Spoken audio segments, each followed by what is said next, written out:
Hello বন্ধু, আমি কাবেরী। তোমরা দেখছো কাবেরী ব্লগ অ্যান্ড প্ল্যান্স।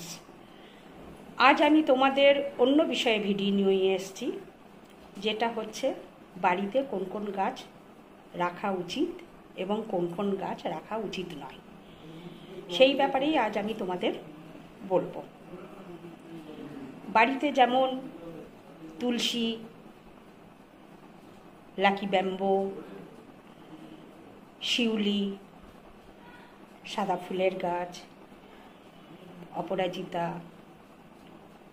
করবী, টগর, এইসব গাছ রাখা উচিত। কোন কোন গাছ রাখা উচিত নয় সে ব্যাপারেও আমি ভিডিওর পরে সব বলবো, তাই তোমরা ভিডিওটা পুরো দেখতে থাকো এবং লাইক, শেয়ার, সাবস্ক্রাইব অবশ্যই করে দিও। তাহলে ভিডিও শুরু করি। বন্ধুরা, বাড়ির সামনে তুলসী গাছ থাকা খুবই শুভ লক্ষণের। এটি অপরাজিতা, নীল এবং সাদা দুটি অপরাজিতাই পুজোর কাজে লাগে এবং খুব শুভ লক্ষণের। এটি করবী, লাল, সাদা, গোলাপি তিন কালারেরই করবী হয়, পুজোর খুব কাজে লাগে। এটা স্বর্ণচাপা, বাড়িতে স্বর্ণচাপা থাকা খুবই ভালো। এটি শিউলি, শিউলি গাছ হচ্ছে পারিজাত গাছ, বাড়িতে অবশ্যই এটি হলুদ গাছ বাড়িতে রাখা খুবই শুভ লক্ষণের। এটি কলা গাছও বিভিন্ন পুজোর কাজে লাগে এবং বাড়িতে রাখা ভালো। এটি পাতাবাহার, বাড়িতে বিভিন্ন রকমের পাতাবাহার গাছ রাখা ভালো।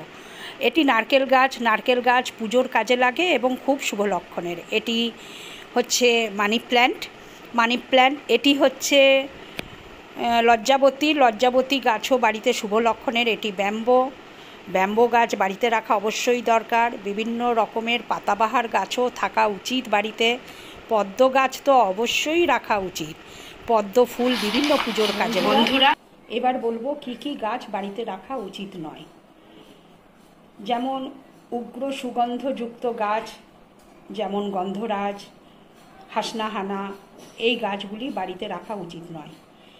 এই ফুলের উগ্র গন্ধে বাড়িতে সাপ চলে আসে। আবার কাঁটাযুক্ত গাছ বাড়িতে রাখা উচিত নয়।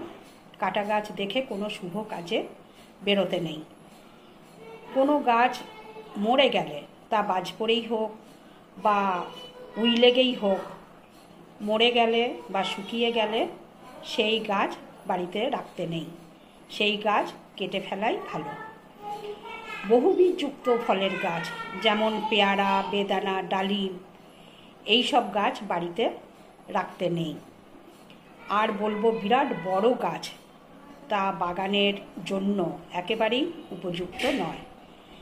তো বন্ধুরা, এই ছিল আমার আজকের ভিডিওটি যদি ভালো লেগে থাকে অবশ্যই সাবস্ক্রাইব করো এবং প্রচুর শেয়ার করো। ঠিক আছে, ধন্যবাদ।